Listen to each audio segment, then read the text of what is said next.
You know what time it is. Woo! Get into it! Get into it! Yes! We are back. Gotta put my hand behind the product. There we go. Hi! We're back with Storytime with Chris on my favorite day of the week, which is Wednesday. I love Wednesdays.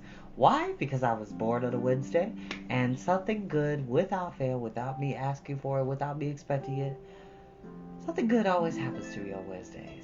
And at least one really, really good, actually two really good things happened today. Actually, make that three. Got to hear from my best friend. I had my therapy session today that was really uplifting and very eye-opening for me. And I finished the first season of Violet Evergarden on Netflix. Let me tell you something. Lean in close, okay? For all of my anime fans out there, and even if you have never watched anime, this is an anime I feel like everybody can get into and be relatable by. Now, for fair warning, it's definitely for, I would say, 14 and above. Anything below that would not be ready for how intense this show is. Violet Evergarden it's set in a, what I would call an alternate fantasy world of post World War I era. There's no magic, there's no monsters from another world, there's no time travel. It's literally a story about war and the atonement of war and what it means to be a tool for war and having to reclaim one's humanity and one's emotions. And it centers around the titular character Violet Evergarden. If you have not seen this show, you need to stop what you're doing and go watch it. It's on Netflix. It's only 13 episodes. Then after that, you need to watch the Violet Evergarden special, which is only 35 minutes. Picks up right after the end of the series. Then you need to watch Violet Evergarden Eternity and the Montgomery Doll, which is the spin-off movie that kind of encapsulates in between certain events in the season. Then go watch Violet Evergarden, the movie, which plays as the proper finale to the series as a whole.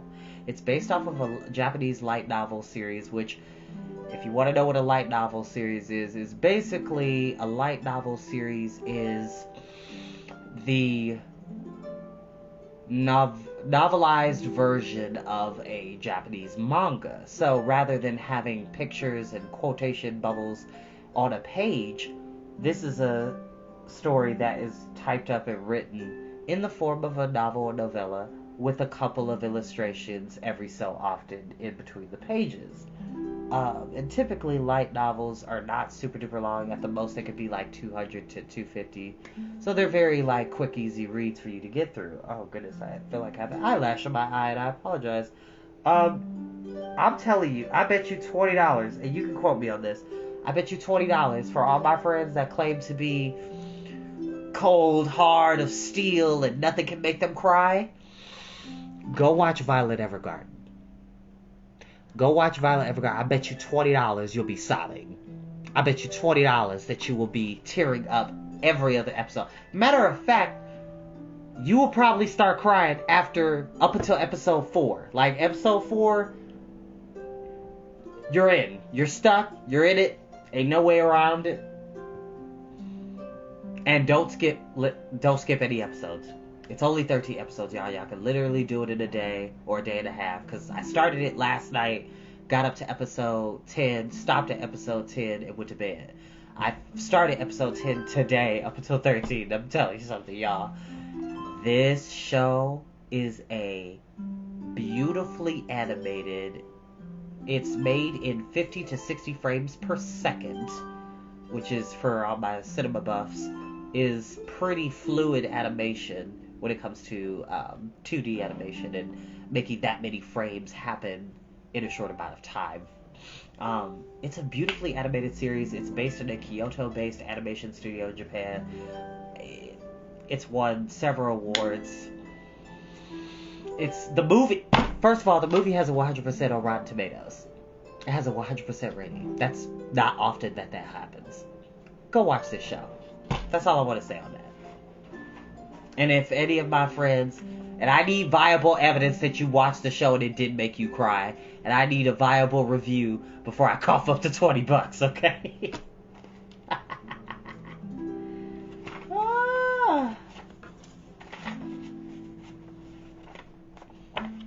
Now, oh my gosh, there's a fly in here that's gonna annoy me. And Riley, thank you for watching. Thank you for watching, my friend. But y'all, I'm telling you, y'all need to go watch this anime series. It came out in 2018, and I remember them announcing it, and I was super intrigued by it, but I never took the time to watch it. And that really bummed me out that I didn't do it. But then finally I pushed myself and was like, you know what? I'm gonna watch this. I deserve to watch this because this is Hype City. It is very much a well-rounded story. And if you're a lover of writing, if you're a lover of the power of words and emotions and speaking one's heart in the form of letters and just writing out your feelings, go watch this show. I'm not gonna steer you in the wrong direction. I assure you of that. And I do not own the music that is being played in the background, which is brought to you by Harpsiboard. Please go check them out, please, on YouTube. Now, without further ado, we will begin. Chapter 27. Vanity and Vexation of Spirit. Vexation. So, being vexed is a fancy way to describe being angry or irritated or frustrated or pushed into a level of frustration by someone or something. Vanity is to describe someone who values their physical appearance above all other things. Vanity is not a cool thing. And look, don't be vain, y'all. Like, it's just not feasible. It's just not cool. Just don't be vain. Appreciate what you have. Marilla, walking home one late April evening from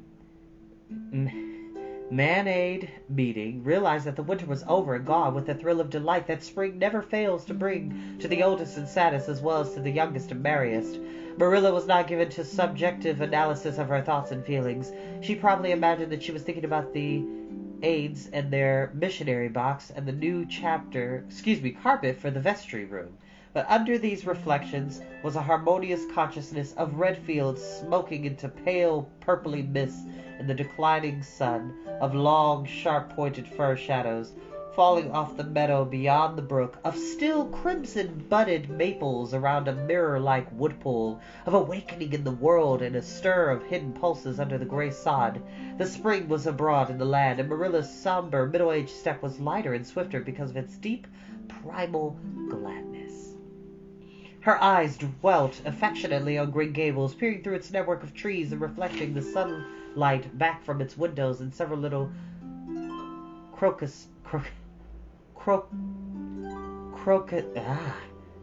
trying to say crocuses, but it's crocusations. There we go, I got it. Crocusations of glory. Marilla, as she picked her steps along the damp lane, thought that it was really a satisfaction to know that she was going home to a briskly snapping wood fire and a table nicely spread for tea, instead of to the old comfort of old aid evenings before Anne had to come to Green Gables. Consequently, when Marilla entered her kitchen and found the fire black out, with no sign of Anne anywhere, she felt justly disappointed and irritated. She had told Anne to be sure and have tea ready at 5 o'clock, but now she must hurry to take off her second-best dress and prepare the meal herself against Matthew's return from plowing. "I'll settle Miss Anne when she comes home," said Marilla grimly as she shaved up kindlings with a carving knife and more vim than was strictly necessary. Matthew had come in and was waiting patiently for his tea in his corner. "She's gadding off somewhere with Diana, writing stories or practicing dialogues or some tomfoolery, never thinking once about the time of her duties. She's got to be pulled up short and sudden on this sort of thing. I don't care if Mrs. Allen does say she's the brightest and sweetest child she's ever knew. She may be bright and sweet enough, but her head is full of nonsense, and there's never any knowing what shape it'll break out in and next. Just as soon as she goes out of one freak, she takes up and another.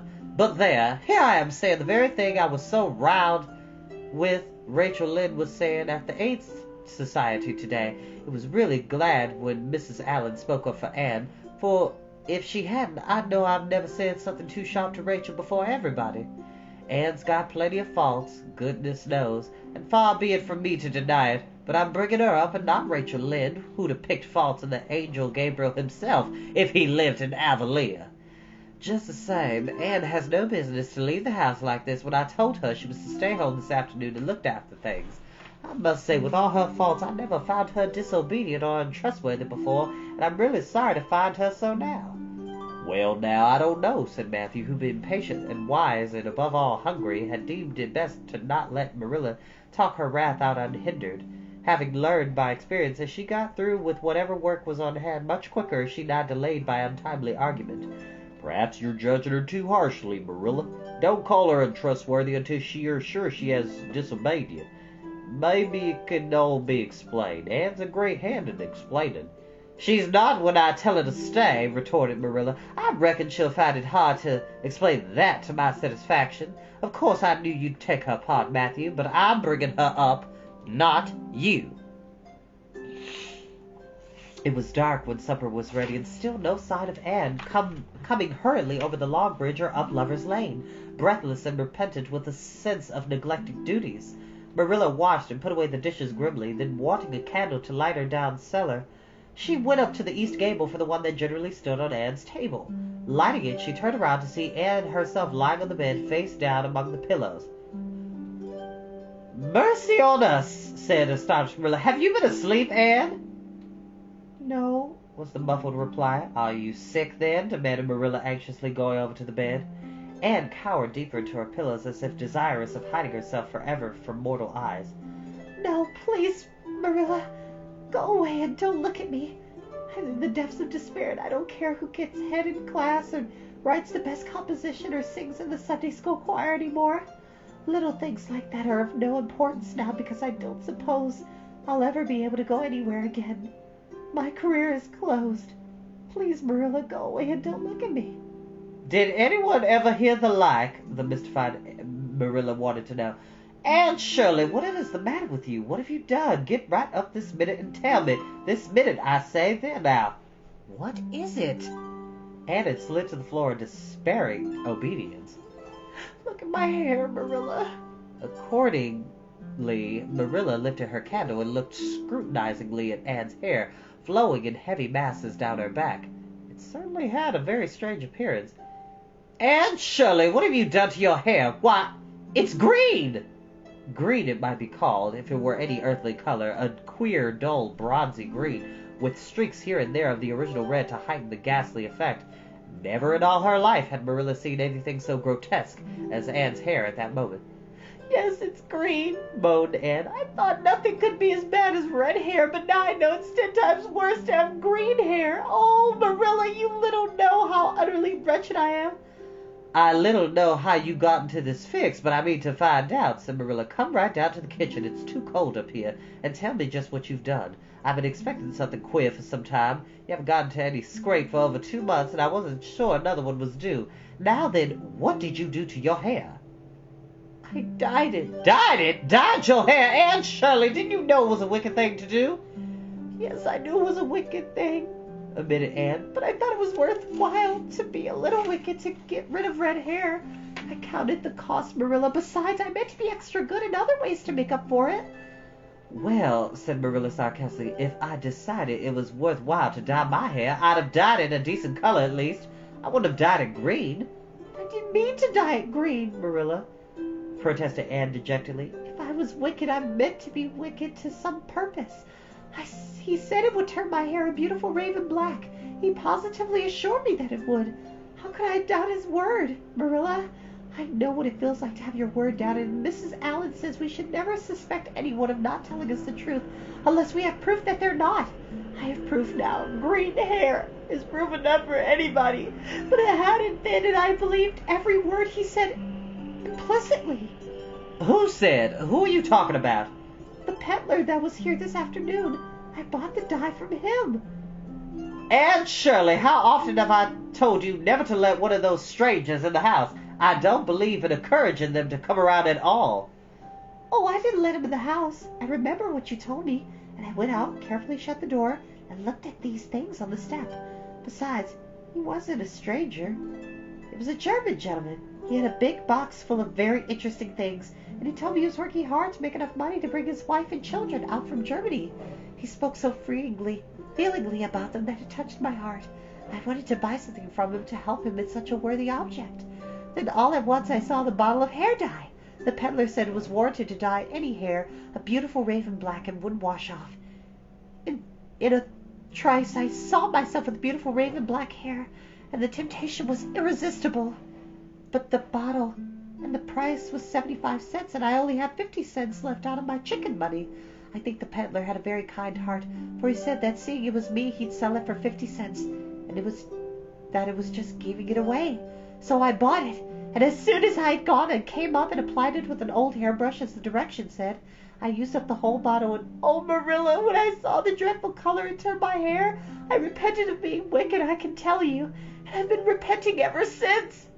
Well, I hope you'll repent to good purpose, said Marilla severely, and that you've got your eyes open to where your vanity has led you, Anne.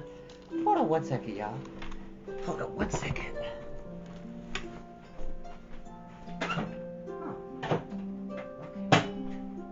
I'm sorry, y'all. I kept hearing a beeping sound, and I thought I had left something in the microwave. But I was wrong.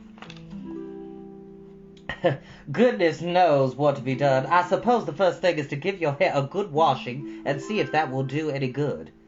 Accordingly, Anne washed her hair, scrubbing it vigorously with soap and water, but for all the difference it made, she might as well have been scouring its original red.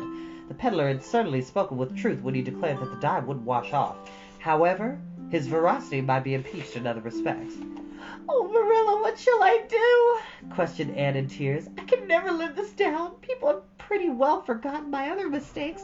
The liniment cake and setting Diana drunk and flying into a temper with Mrs. Lynde. But they'll never forget this. They will think I'm not respectable.